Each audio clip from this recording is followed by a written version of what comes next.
Merhaba arkadaşlar, yepyeni haberlerle karşınızdayız. Hande Erçel sosyal medyada Türkiye'nin en çok takip edilen oyuncusu olma unvanını hala üzerinde taşıyor. Instagram'da 31 milyon takipçisini geride bırakan Hande Erçel, yeni dizisi Bambaşka Biri ile son dönemde sosyal medyanın gündeminden düşmeyen biri oldu. Güzelliğiyle hayranlarını mest eden oyuncu, Instagram'da paylaştığı seksi pozlarıyla da sıklıkla magazinin basınında konuşulan birisi olmaya başarıyor.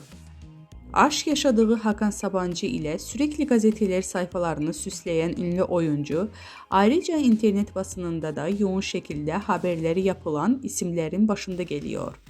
Hande Erçel demek, magazin olsun, dizi olsun, YouTube yayın olsun, reyting anlamına geliyor. Erçel ile ilgili yapılan her haber hayranlarına çok yoğun bir şekilde ilgi gösteriyor.